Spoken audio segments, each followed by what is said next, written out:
Ladies and gentlemen, welcome to this conversation with Sadhguru. My work as a journalist, I often find myself in some of the most troubled places on earth, and I realized just how little I know about living and life and how much there is to learn from Sadhguru. This talk tonight is done in partnership with Head Talks, which is basically the TED Talks of the mind, and we will be talking a lot about mental health as well as in our society.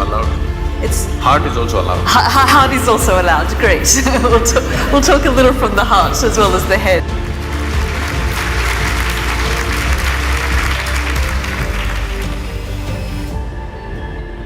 Seldom do we see this number of people turn out to one of these events queuing for hours beforehand. But that really comes down to the power of Sadhguru and the visionary that he is. He obviously needs no introduction. As you know, he's a mystic, a visionary, a yogi, a teacher, a humanitarian, and someone that we can all learn something about how we live life. Just earlier, we were speaking in the green room about some of the atrocities and some of the things that have happened over the last few weeks and the sorts of things that we witness on a daily basis. And the kind of conversations that we were having in there, I realized just how little I know about living and life and how much there is to learn from him. So I hope that you find tonight, in a way, something that you can take away from his words of wisdom. So I'll pass it on to Sadhguru.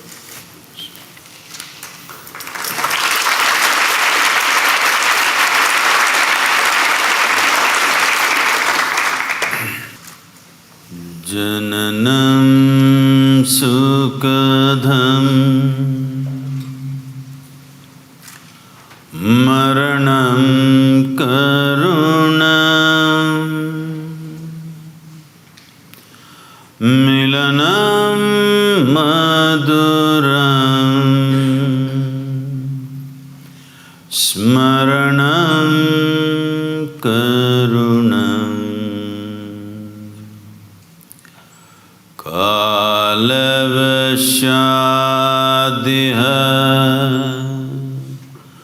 Sakalam Karunam Samayadipate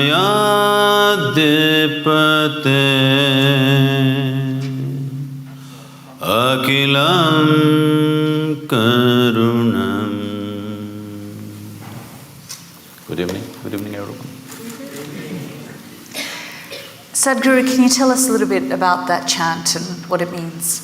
Well, I'm just not going by the word meaning, but the overall meaning would be, birth is a certain pleasure and joy, but death is compassion. When you have lived enough, the relief of death is fantastic. The worst thing that could happen to you is that suppose you have to live forever.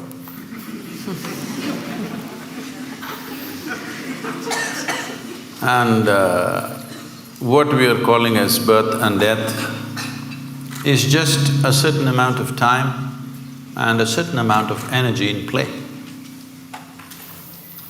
Time-wise, no matter who you are, what you are, for all of us, time is rolling away at the same pace. There's nothing you can do about it. You can't hold back a day. You can't hold back a minute, but our life energies are in our hands. If we take charge of this, then in a certain way, we have mastery over time.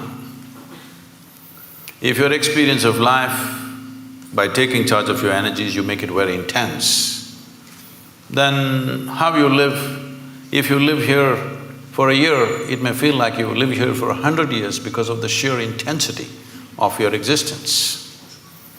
And also in terms of activity, if you organize your energies well, what somebody may do in 10 years, you may do it in 1 year. So in terms of impact, if you live 100 years, you lived 1,000 years.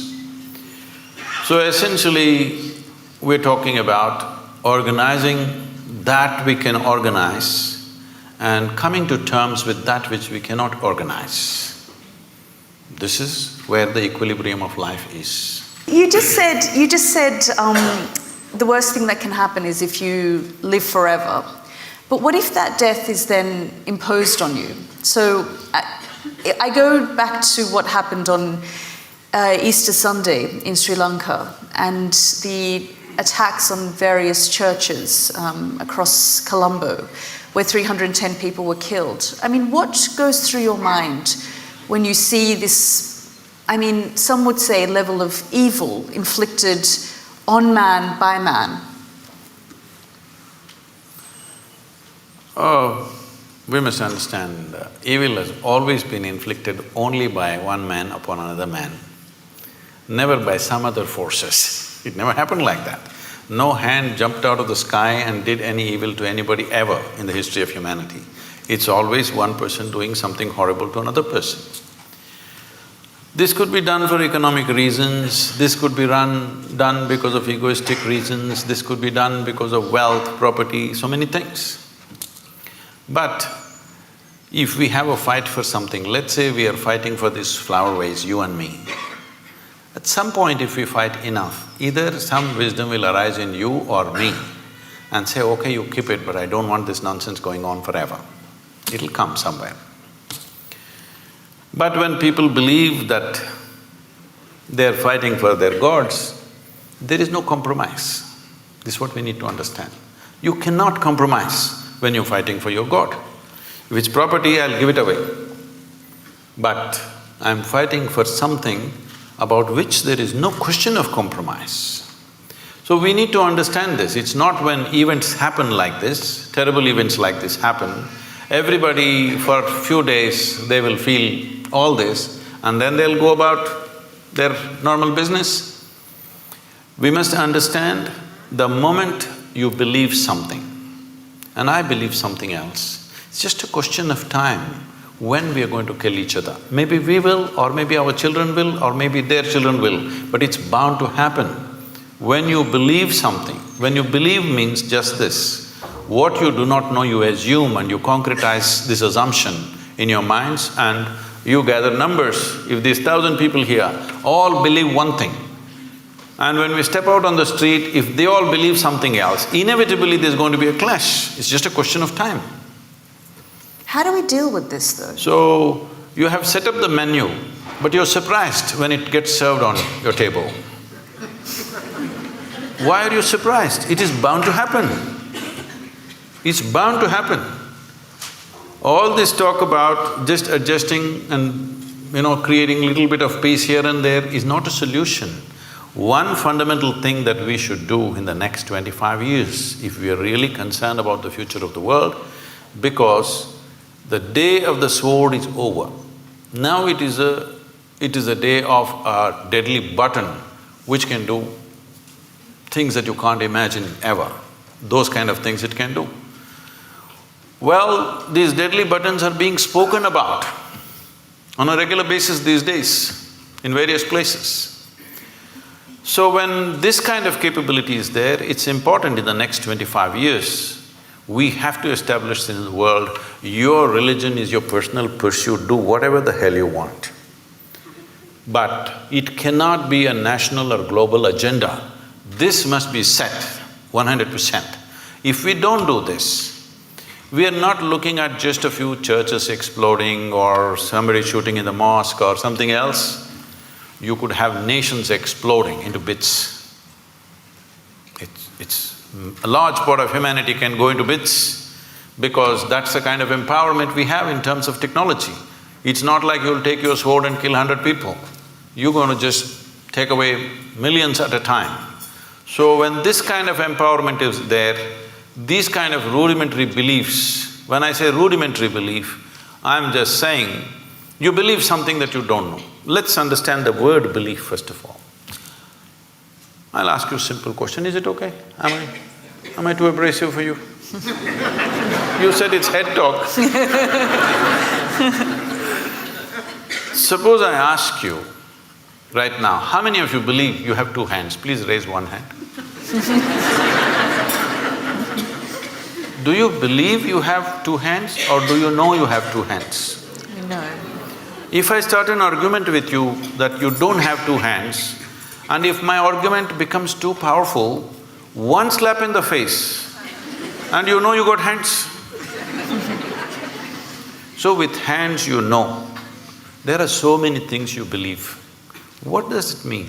It simply means things that you do not know. You are not sincere enough to admit what I do not know as what I do not know. Because you've not understood the immensity of I do not know. Only when you see I do not know, the longing to know, the seeking to know, and the possibility of knowing becomes a living reality. Otherwise, everything I do not know, I just assume. What is the point of that? The moment you assume and you gather 1,000 people who assume the same things, and I assume something and I gather 10,000 people who assume the same thing, clash is inevitable, believe me. But it's easier said than done to say, well, in the next 25 years we need to get out of this mindset. Well, never before this was possible. Today we are sitting here just talking to 1,000 people, but you know that today we have means, what we speak here, we can make it reach the entire humanity. This was never ever possible. Many fantastic human beings have come, but what they could do was minimal, because when they spoke, hardly 10 people heard. Today you can sit here and speak to the entire world. When you have this capability, how come you say you cannot transform the world? We can. It is just that, are we committed to making it happen? I was just talking to somebody who was some kind of an expert on the internet. That's when I started going on YouTube and everything. This is about 12 years ago. I was talking to someone in United States who is some kind of an expert on the internet affairs. So I've never gone browsing or anything, I'm just busy with what I'm doing. So I just asked, what are people looking for hours on end there on this net? So he very casually says, Sadhguru, about 70% is pornography. I said, what? He says, yes. I didn't want to believe him. I said, this is not possible. It can't be 70%. Maybe some people are looking up something. But then I check with a few other people, everybody says 70% of data is pornography. And they tell me, every year some 1.2 million children below 15 years of age are being sold on internet. What's wrong with us? I'm saying, when such a tremendous tool of technology comes to us, we want to sell our children? Is this how we use it? We want to change this. That's why I'm loud in the last 10 years, out on the internet. Do you think, though, that technology is a good thing or a bad thing? Technology is neither. The beautiful thing about technology is, if you learn to use it, it works for you. But who you are will decide how you use it, isn't it? But how do you So what we need to fix right now in the world is, who are we? This is what we need to fix. We've all become many things which we are not. Essentially, we are born as life on this planet. Rest of the things are taught to us, isn't it? Stop teaching all this stuff which makes us something other than human beings. I mean, you can say this as Sadhguru, but how do you deal with a 15-year-old who spends 6-7 hours of their day on a phone, which then impacts their mental health, their state of mind? See, being on the phone need not necessarily impact the mental health. But what is on the phone? That's a question, isn't it?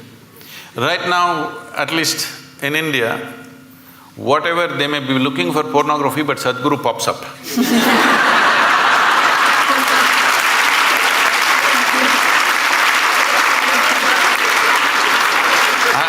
I'm telling you, I'm saying this with a certain glee, because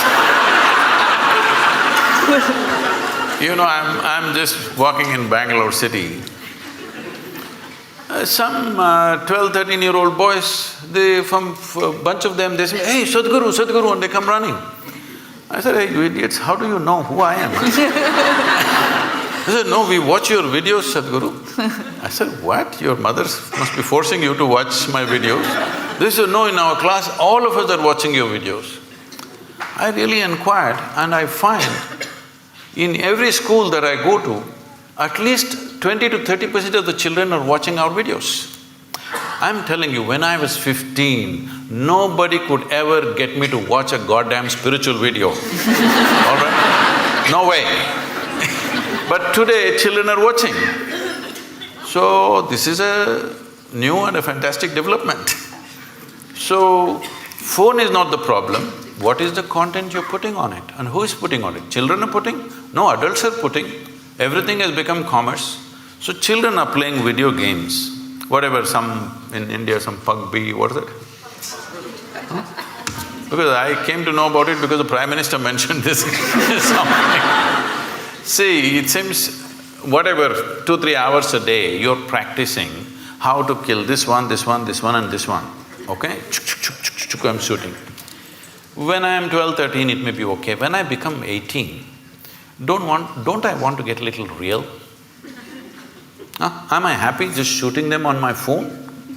I would like to really shoot them, please understand this.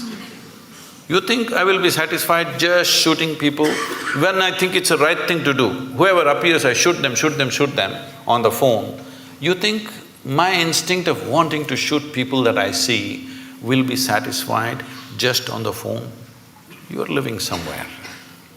It's not reality.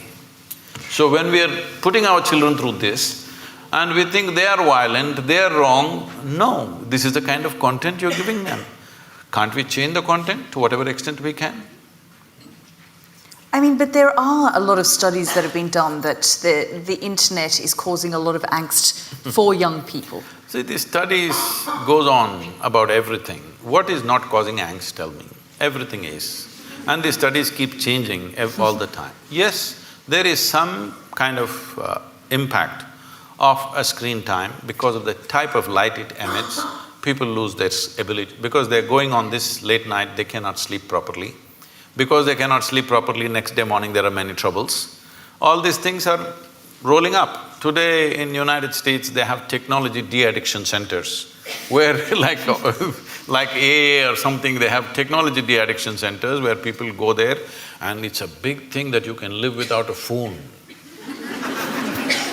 It's a huge achievement that you kept your phone away for whatever number of days. So, technology is not the problem. Compulsiveness is the problem, isn't it? If you're compulsive, even the food that you eat, if you eat compulsively, won't you get sick? So for compulsiveness, there's only one cure, consciousness. There is simply no other cure. You can make adjustments. Can I say a joke? Is it okay? Please, of course. On a certain day, an office colleague, a young woman, asked Shankaran Pillai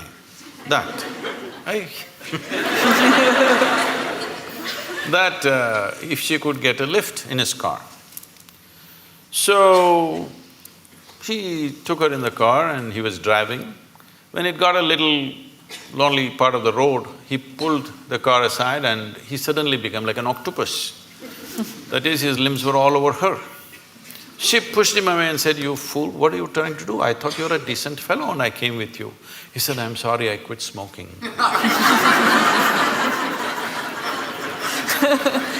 Then tell us, how do we get to a point of consciousness then? How do we not take our impulse from smoking to something else? See, we are misunderstanding consciousness as just mental alertness. Mental alertness will help you to survive better. Consciousness is not about that. See, you know that you exist right now only because you're conscious, isn't it? You are conscious right now. That's why you know that you're here. Suppose you fell asleep. You don't know that you exist, isn't it? You don't know the world exists, nor do you know that you exist, simply because you're somewhat unconscious.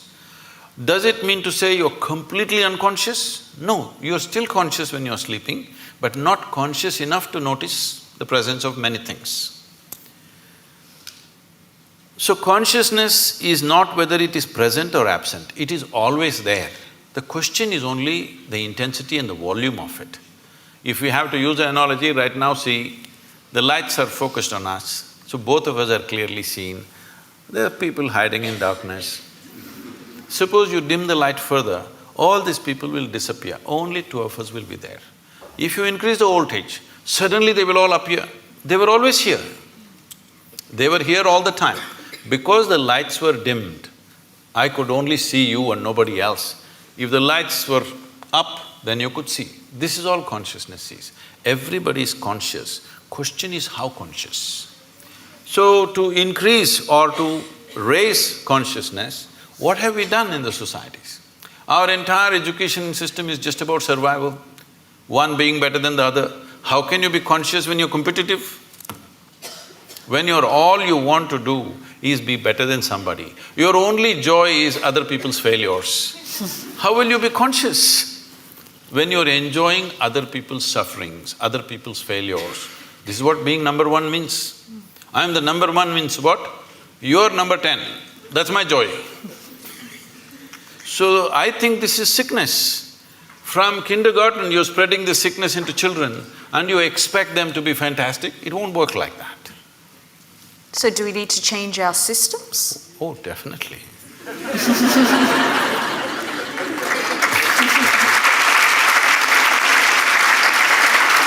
See, right now, it is anyway going to change in the next 5 to 10 years, not because people are going to become conscious, simply because of artificial intelligence. For a long time, I always wondered, even when I went to the school, an idiotic person who's read a book a few years ahead of me suddenly is acting like they're something superior. Just you read a book few years ahead of me, and how come you're so superior? I don't understand this.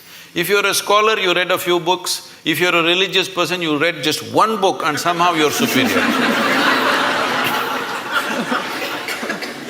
How come just by reading one book ahead of me, you become a superior life? All this is going to be demolished in the next 5, 10 years' time. My phone will be able to do 10 PhDs a day. It has enough memory to do that. So all scholars, religious people, people who just keep on vomiting their stuff that they've read elsewhere, this will be nothing. This will be nothing. So, see, there was a time, I remember this very well, in Mumbai port, when the first gantry was installed to load and unload the ships, about 35, 40 years ago maybe, all the labor protested, they went on strikes. Then I was in I'm interested in this thing, so I was visiting some ports recently. I was inquiring what was the size of the vessels then, what is the size of the vessel now, how much time does it take to load, unload. At that time, the biggest vessels were about 30,000 tons or 35,000 tons, in that range. Today, most of the vessels are over 100,000 tons, some of them are 250,000 tons. But at that time, they were taking 26 to 28 days to unload one ship. Today, they unload a ship in less than 24 hours and they're unloading 12, 15 ships at the same time. That is, in one day, 12, 15 ships are unloaded. Why? Because from man's muscle, we move to machine. Right now, all the professors, scholars, all of them are crying, what will happen to our jobs? It's the same situation. What you could do with your intellect, a machine is coming which can do better. My first brush with artificial intelligence, as I saw it, was when I was 13 years of age. Today's children, everybody is on the iPads and screens all the time. When I was 13, for the first time, I saw a flatbed calculator. So somebody brought it to school, I had never seen anything like that. They said multiplication, tuk, tuk, tuk, tuk, tuk, tuk, tuk, tuk, tuk. Just came. Immediately I felt offended because if it can be done like this, why the hell are they torturing me in the arithmetic class?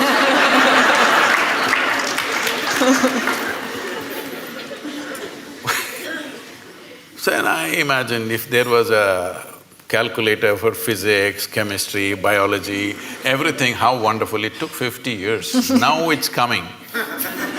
All the best for the children of the future, because they don't have to go through this torture of simply trying to retain something in your memory and believe that your memory is intelligence. Your memory is not intelligence. Your memory is a certain capability, all right, but intelligence is a different dimension of life. Consciousness means pure intelligence. unsullied by memory.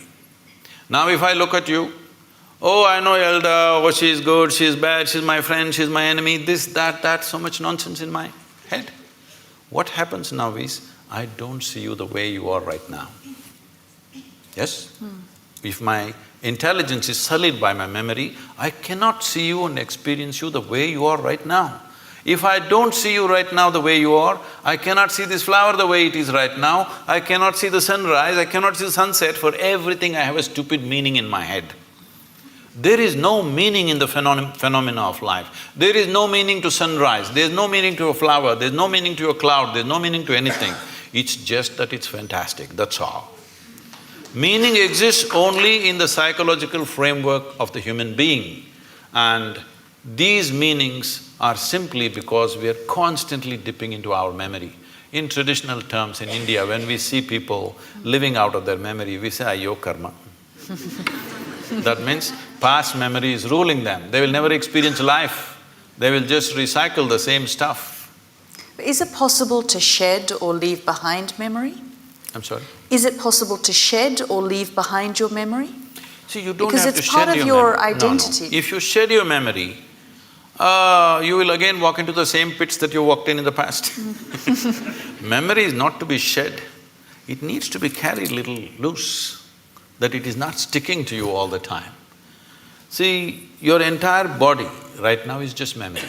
There is evolutionary memory, there is genetic memory, there is karmic memory, there is conscious, unconscious levels of memory, articulate and inarticulate levels of memory. In yoga we identify your existence as 8 dimensions of memory.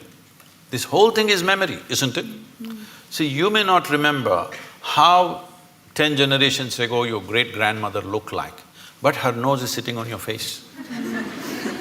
Body remembers, isn't it? 100%. It doesn't matter where you go, what you do in your life, this body retains every bit of that memory, isn't it?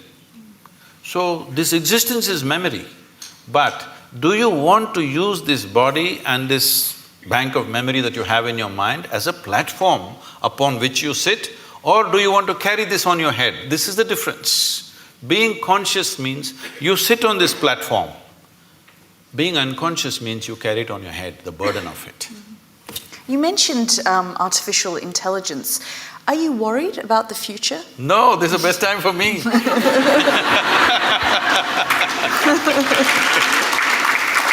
See, if, let us say, right now, you have read 10,000 things and you remember all that, I have not read anything.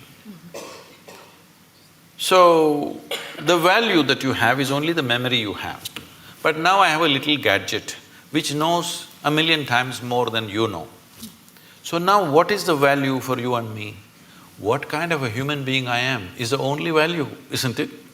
What nonsense you carry in your head is of no value. So this is a great time for me. This is great time for humanity, because now you being a human being will become more important than what nonsense you carry in your head. I'm sorry, this is head talk. So are you saying then that we are living in the best time in history? Definitely. Is there any question? Never before human survival was as well organized as it is today. If you had to start your morning, you had to take a bucket and go to River Thames, which is a mile away, and carry this bucket full of water. Tell me in this room, how many people are even fit enough to carry a bucket full of water for a mile? Now we're complaining because the warm water is not coming. There are two knobs you have to turn for warm and cold water. You want a single knob, so people are freaking in the morning. 2 knobs have to handle. So, survival is better organized than ever before. When our concern was survival, we couldn't pay attention to other dimensions of life. See, once you come as a human being, if you had come as any other creature, stomach full, life settled. Once you come as a human being, stomach empty, only one problem, stomach full, 100 problems. Why this is so is, our life is not fulfilled with survival. When our survival is in question, we are just like any other creature. Only when survival is fulfilled, the dimensions of being human kicks in into our experience. When you're thinking of where is my next meal, we don't expect you to be very human. You lose it in many ways. Now survival is settled for a large part of humanity. Unfortunately, there's still populations for whom it's still a struggle.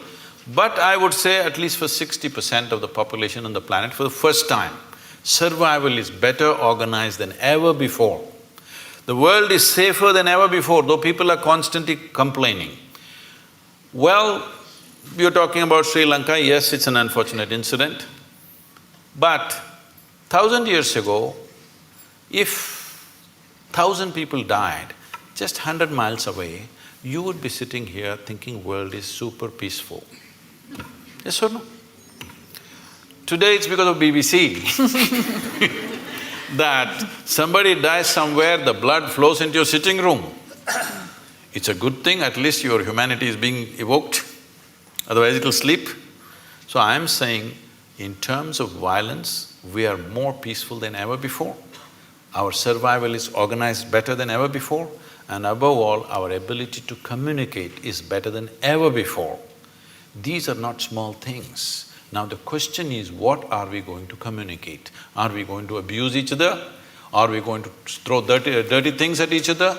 Or are we going to do something that will transform us as a generation, because this is our time on the planet? Are we going to make this the greatest time in the world ever? Or are we going to let this pass? That's all we have on our hands. What else do we have? That's all we have. All we have is a little bit of time, isn't it? Hello? All we have is a little bit of time. But most people think they're immortal. That's why they don't do anything. Because they think only other people die. They don't understand you and me will die. When we are born, we are geared to die. So it's only a question of time. Time is ticking away right now. As you sit here, from the time we came and sat here, we're 20 minutes closer to our graves, all of us. Yes, if you're conscious, if you think about death once in a way, it'll become a morbid thought. But if you're conscious that you're mortal, you would organize your time in the most productive possible way, isn't it? Are you worried about global leadership though? I mean, you say we're living in the best time it's the best time for us in terms of survival and technology, but if we look at the global phenomenons at the moment, I mean, even if we look at what's happening in this country with Brexit and identity politics and people feeling like they need to belong to a certain type of thinking or group on either side of the spectrum, is that not dividing us more and more? See, I think this reaction is happening not just here, in many places across the world. I've been talking to media and others saying, don't push the pendulum too much on one side, it'll inevitably swing the other way around. So people have been pushing it too much on one side about politically being correct, saying the right word, not the right thing. The right word you must use. If I say mankind, women will react. I'm saying, is everybody so screwed up in their head, all the time they're discriminatory? I don't think so. Some people are, of course. But today it's become like this. You know, it was very natural for me, if you see a child, you want to pick up the child, you want to do something, you want to talk to them, you want to hug them, whatever, because it's like a fresh flower. But today, you don't know whether to touch the child or not. Because people are making such a big deal about it. I am not saying there are no issues, there are serious issues, this which needs to be addressed. But at the same time, when we push it to a paranoia level, instead of taking necessary steps, we make it a paranoia among people, then the other swing is inevitably going to come. Now somebody is saying, don't worry about all this ecological nonsense, nothing is going to happen, everything is fine, let's do everything as it is because this is all rubbish, because you pushed it too much. This is very important to understand, people who are concerned in this world. If you are a concerned human being, it's very important, whatever you think is right, you must not push it too much. If you push it too much, the reverse pendulum will anyway happen, you're seeing that right now. Talking about Brexit, Is it okay? Because I think you already made up your mind, so… See, could you sell this idea to anybody in 1945? 1945, could you sell this idea that Germans, French, Italians, Spanish, English all come together as a union? Could you even think, I'm asking, after World War II? So in 50 years' time, when such a thing happens, it's not just an economic arrangement, it's a huge step in human consciousness, that with people that you fought so bitterly, bitterly means it can't be any worse. Human beings can't find any worse than that. After that, within 50 years, when the generation is still alive, many members of that generation are still alive, you thought of coming together, it's not a small thing. It's not just economic arrangement, it's not just euro versus your pound or whatever. It is a tremendous step for humanity. But now you want to go back on it? It's done. On that note.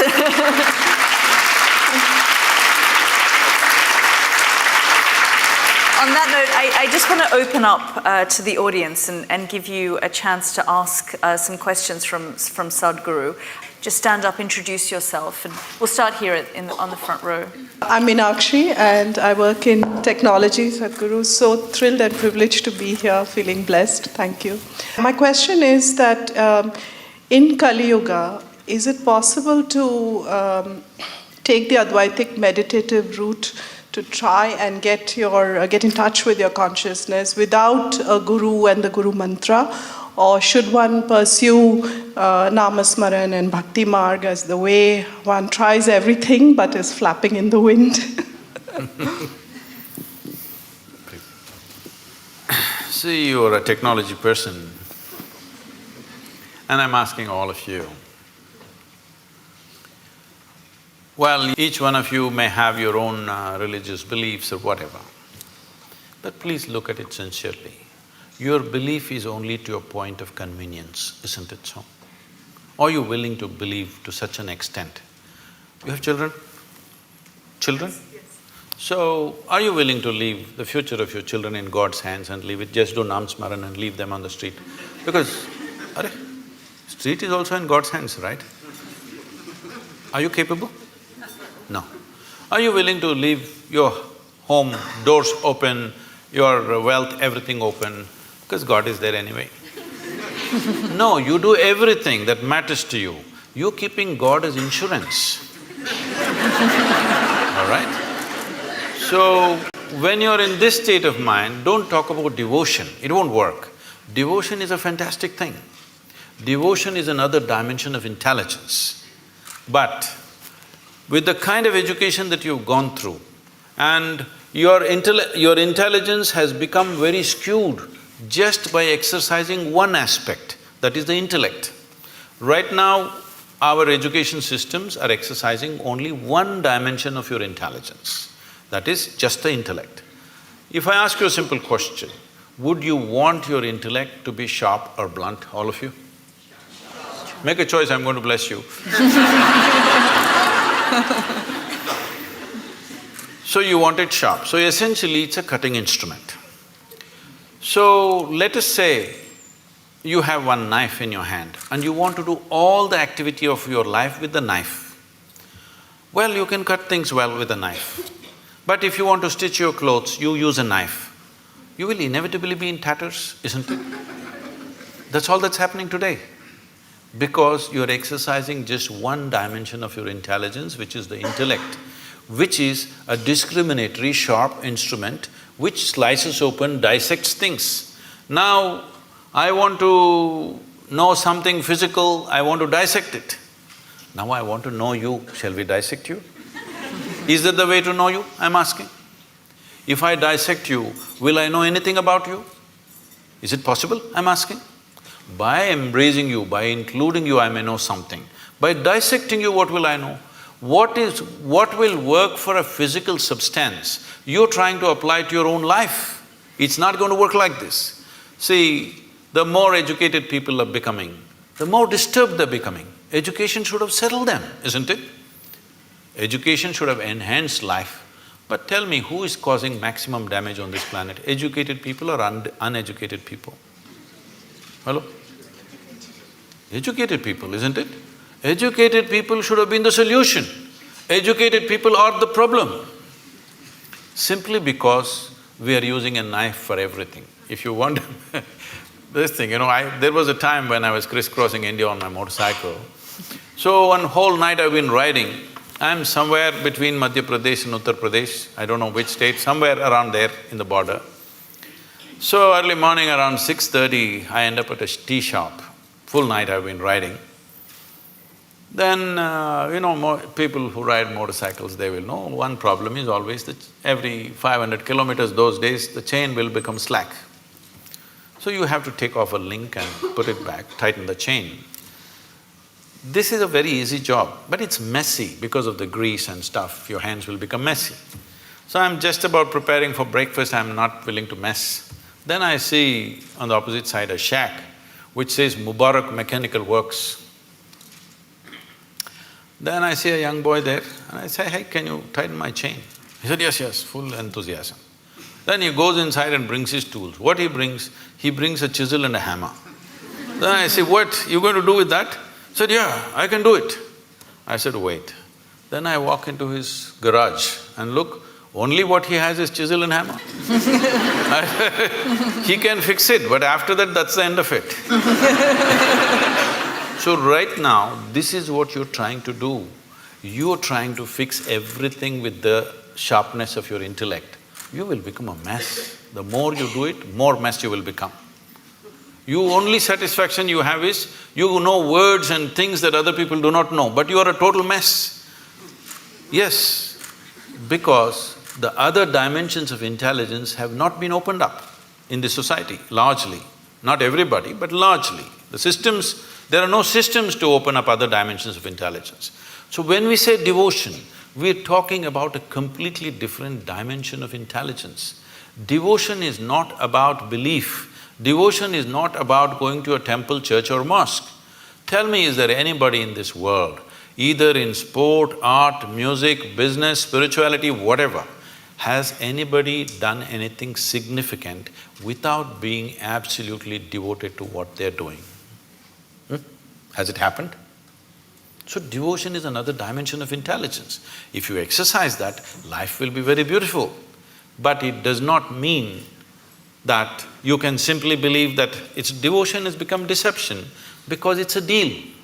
Right now the deal is like this, dear God, I will give you 10 pounds, will you give me million? I'm saying, when there's not a single idiot on the streets of London who is willing to make such a deal, how come the source of creation is willing to make such a deal with you? So what do you think of organized religion then? I generally don't think about it.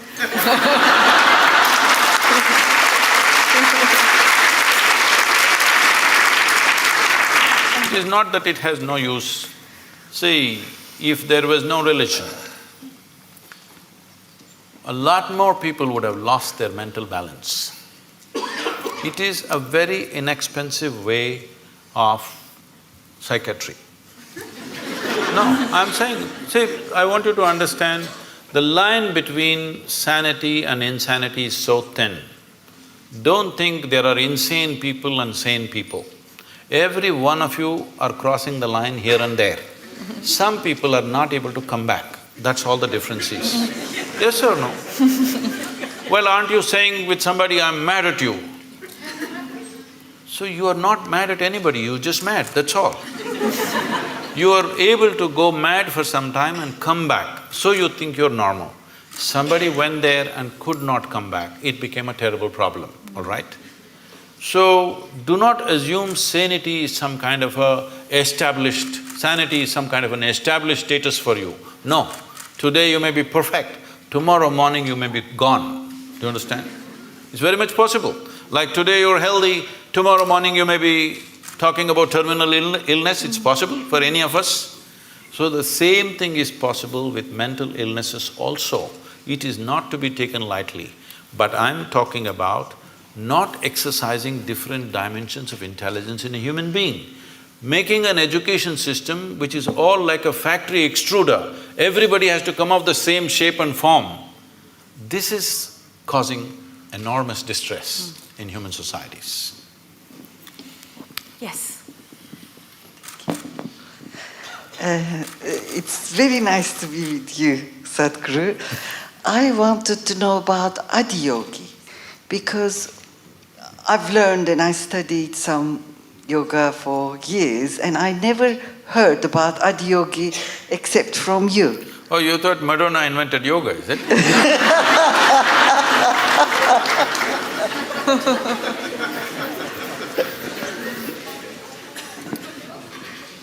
The word Adiyogi means the first yogi. We don't know the exact time, but it's somewhere over 15,000 years ago. That much we know because of certain relics we have found and certain things that have been said, certain astronomical phases that they've talked about. Based on this, we estimate it's over 15,000 years ago, we don't know the exact time. So the significance of Adiyogi is this: for the first time, for the human beings, he said, if you are willing to strive, you can cross all the limitations that nature has set up for you. Only thing is if you're willing to strive. And above all, the most important thing of this is, he's the first one. I don't want to take the credit away from the English people. Charles Darwin spoke about evolution about 150 years ago. You had a 200th birth anniversary recently. So, Adiyogi spoke of evolutionary process over 15,000 years ago. He spoke in a different language. When they asked how life happened, what is its beginning, what is its end, when his disciples asked him, he said, the first form of life was fish. Second form of life, he said, is a turtle, of amphibious life. That means life is moving out of water, finding its way on the land. You Indian people know about the 9 avatars. The next one is an animal, usually is called a wild boar because wild boar is supposed to be the most physical creature among the mammals. So he says, it's a wild boar. Next one is half man, half animal. Next one is a dwarfed man. Next one is a full-fledged man but emotionally volatile man. Next one is a peaceful man. Next one is a loving man. Next one is a meditative man. The next one, which is yet to come, is supposed to be a mystical man. That could be you. Because if you pull out a small thing in your hand and start speaking to somebody in India or America, you're quite mystical. If you only… Yes. I'm saying, if only you had a phone 100 years ago, you could claim you're God and people would have believed it. Yes or no? So, he's not talking about individual people, he's talking about different stages of evolution. If you look at what Adiyogi spoke, in many ways it runs absolutely parallel to what Charles Darwin spoke 150 years ago. So he spoke about evolution and he said, till now evolution happened without your consent. Now you have the privilege to decide how far you want to evolve. He said, this is the most significant aspect of being human is this, that you decide your evolution. When you were a monkey, it's not my statement, it's Charles Darwin, okay? When you were a monkey, you did not decide, I want to become a human being. Nature just pushed you on for whatever reasons. But now that you're a human being, now you can decide what kind of a human being you want to be. This moment you can be like a brute, next moment you can be godlike. Both are possible for you right here. So he said the most significant dimension of being human is you determine your evolution. This is the only creature on the planet who has that freedom to do that. He said this is the most important thing and he gave 112 methods through which a human being can evolve to their ultimate nature. So that's why Adiyogi. Namaskaram, Sadhguru.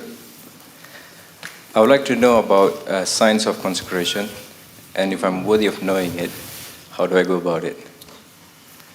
Oh.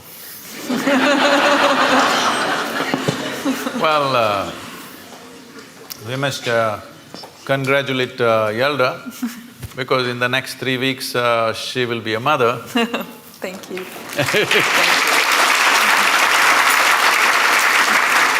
This is terrible gender discrimination because only women are ever allowed this privilege.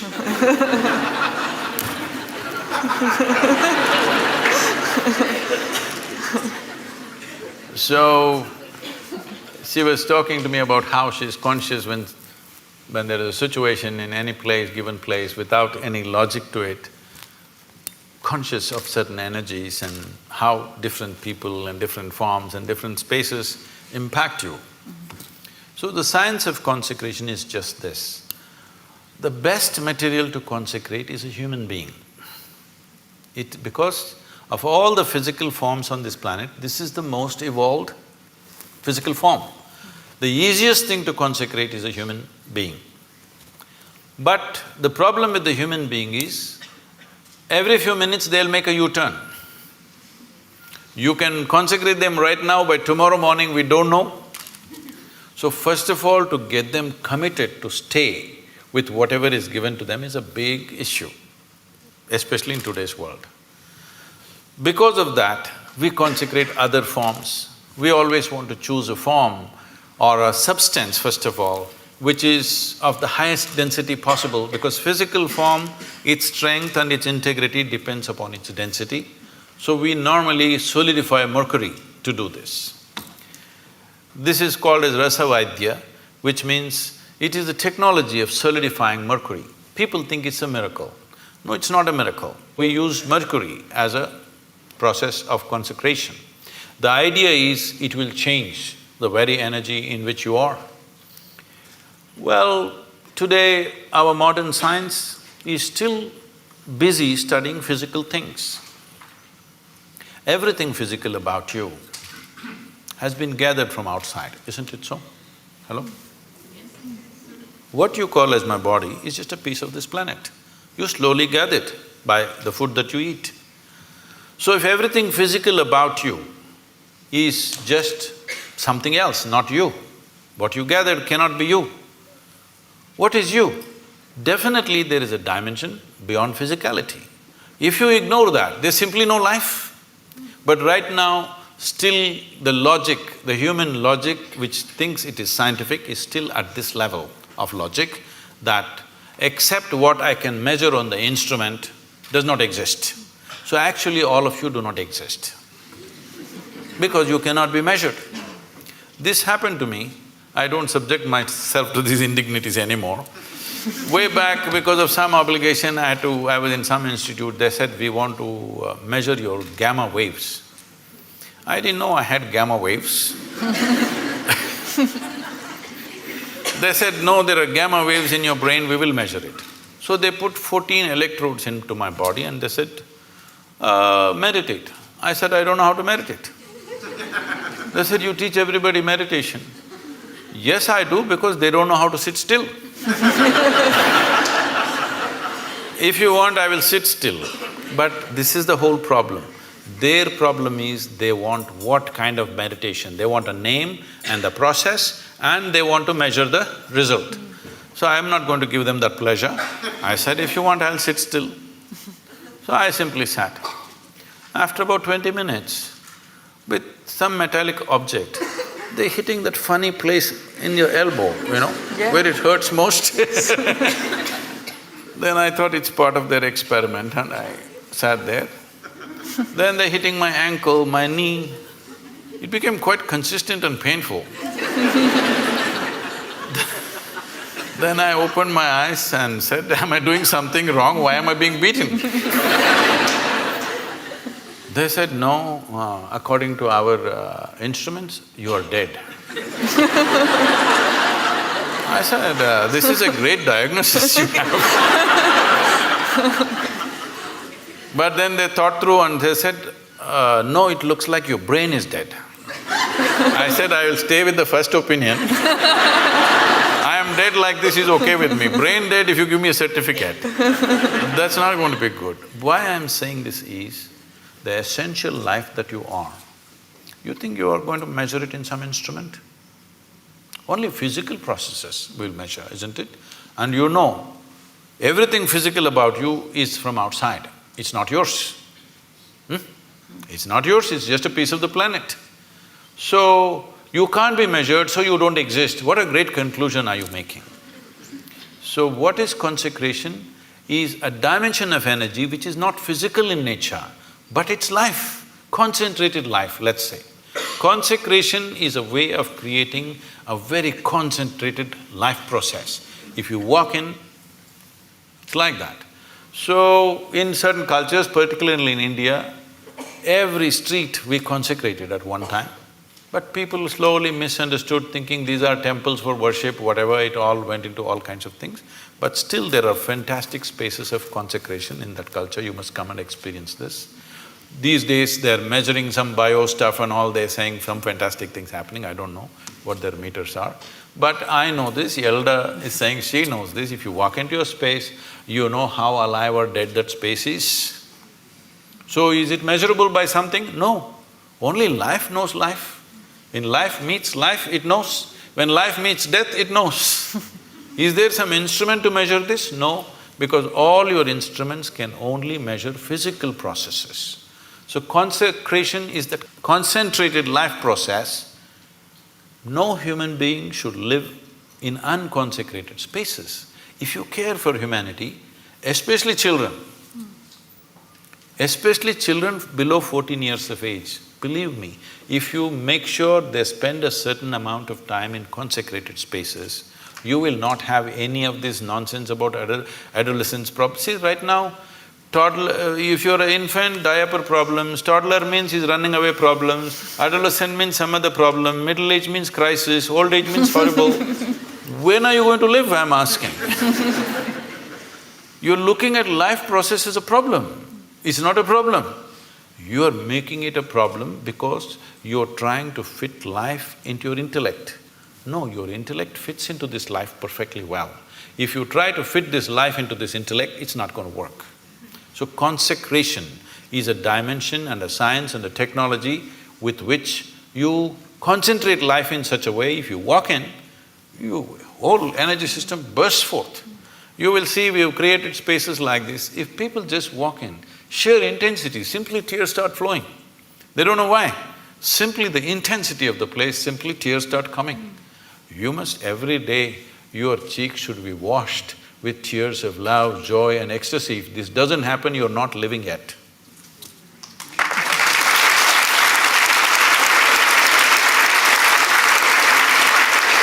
Sadhguru, we've just got a few more minutes left, but I wondered, I mean, it was such a beautiful thought that you've just left us with, but I wondered if there was some final thought or a mantra or something that you can leave our audience with before they go home.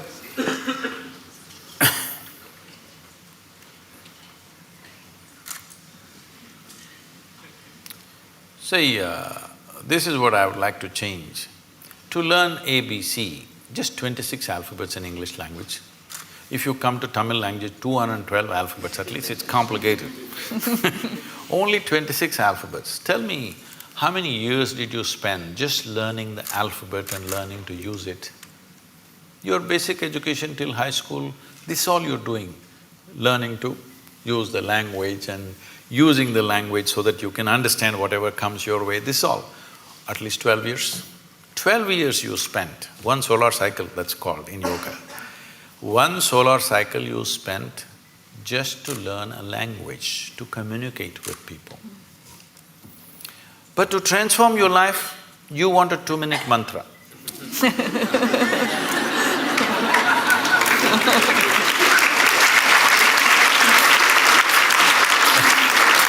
That is what she was trying to say, because certain people told you that if you just utter this so many syllables, everything will be transformed.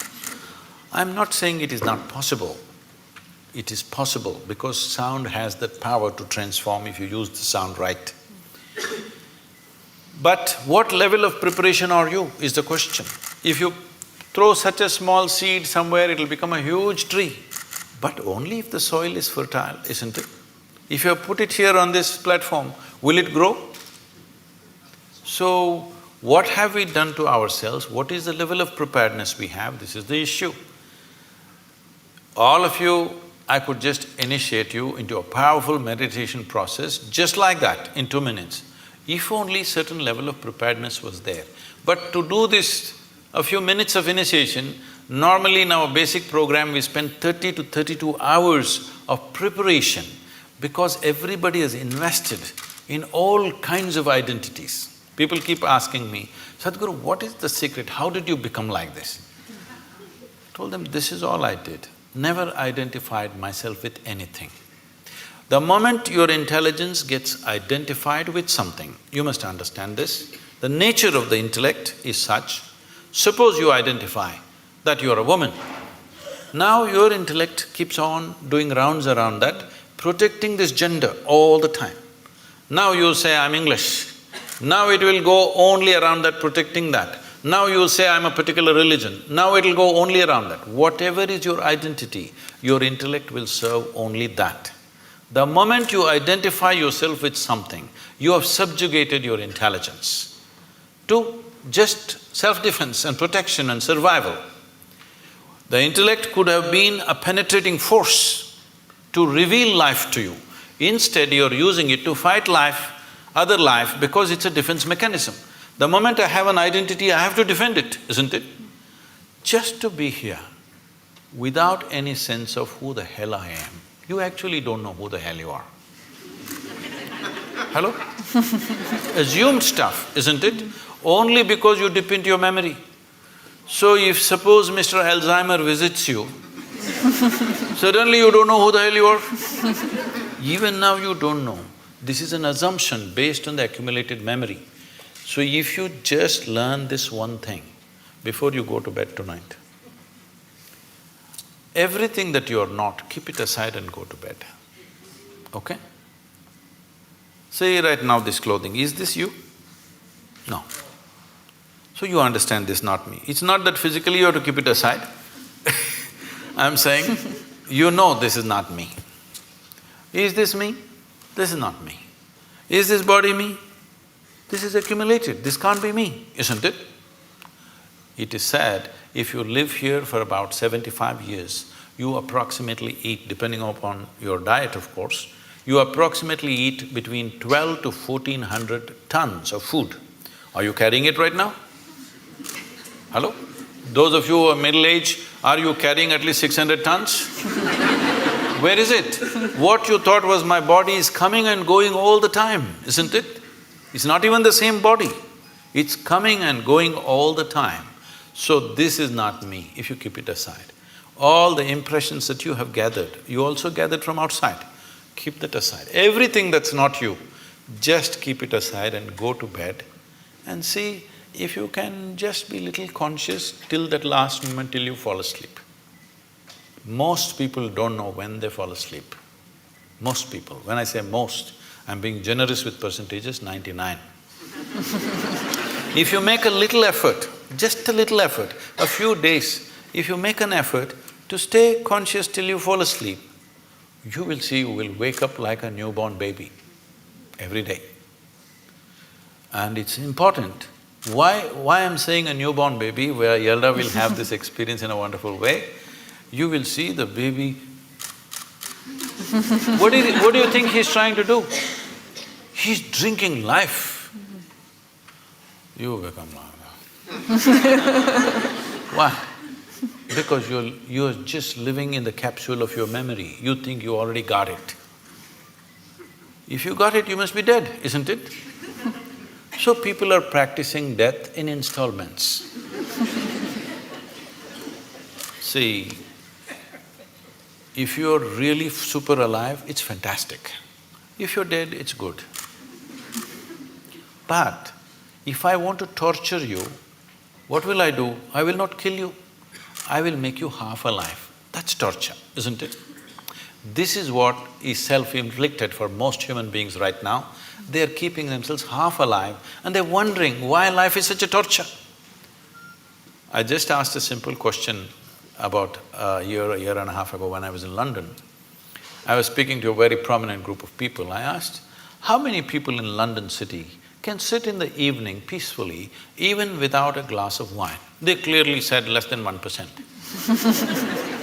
So, to be healthful, you need a chemical. Today, 70% of the people are on prescription medication of some sort. To be peaceful, you need chemicals. To be joyful, you need chemicals. To be ecstatic, of course you have ecstasy. I'm saying for everything, if you need chemicals from outside, this is not a moral issue for me. The concern is this: if 90% of the population is doing chemicals to be healthful, joyful, peaceful, everything, the next generation that you produce will be less than you. This is a crime against humanity. Next generation should be at least one step ahead of us. But if you produce a generation which is behind you, you're seeing this. You're beginning to see this everywhere. If you produce a generation which is less than you have committed a serious crime against humanity. This will happen in a big way if we don't go off chemicals, both prescribed and otherwise.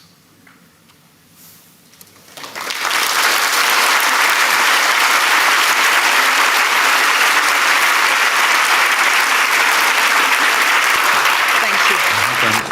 Thank you, ladies and gentlemen. Please thank Sadhguru.